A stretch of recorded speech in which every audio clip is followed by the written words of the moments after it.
Kapag nagpipick up po ng malutong ay inihihiwalay nila etong mga printer. Iba kasi ang kilo niyan, mas mura sa malutong. Dahil daw meron pa yung bubog plus may mga bakal-bakal pa. Kaya para sa akin, kemirot lang yun ang buyer.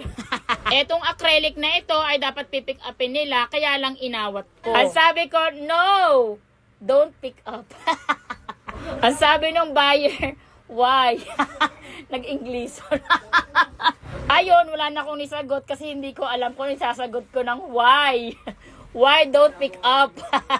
O eto, binibenta ko itong board pala ito ng basketball. Baka gusto mo, ito ay binibenta ko ng 800 pesos kasi ito ay acrylic. Ibig sabihin, ito ay mahal. Si kuya ay naabutan kong nagkakalkal nitong isang sako ng pyesa ng motor at ang nakuha niya ay itong shock. At ang binayaran lang niya sa akin ay 100 pesos. Matitrain na si Ate Aiza dito sa receiving. Sample na marunong na siya. Kaso ang problema, bait-baitan din siya. Meron nga daw nagbenta na isang matandang mahirap maglakad, awang-awa siya at eto nga yung binenta. Wala kasi ako dyan kaya hindi sila makapag-decide ano ang gagawin. Kaya tinanong ko ano yung gagawin nila. Etong si Ate Aiza ay bait-baitan din kaya ang ginawa niya, hindi na lang niya pinabaklas doon sa matandang mahirap maglakad. Ang ginawa niya, binili na lang niya ng 1 kilo.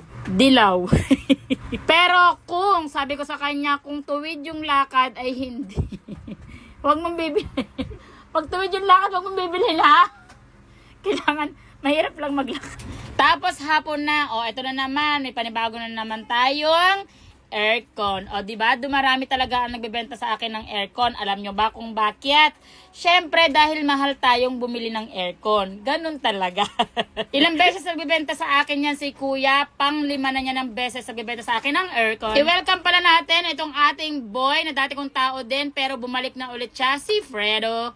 Hello Fredo, welcome to Jenny's Junk Shop. Galing sa pick up itong ating truck at chinek natin kung ano yung mga na-pick up nila, kung bakit sila inabot ng maghapon. Karton lang naman. Kaya naman, pinagalitan ko sila bakit sila matagal. Ganun talaga. Gusto ko kasi lahat ng kilos nila ay mabilis.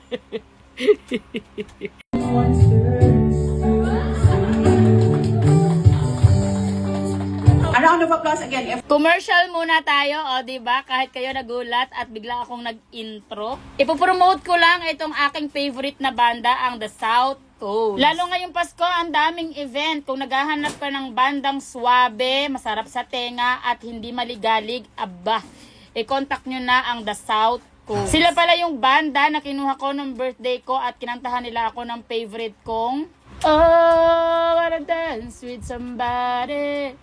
I wanna be with somebody.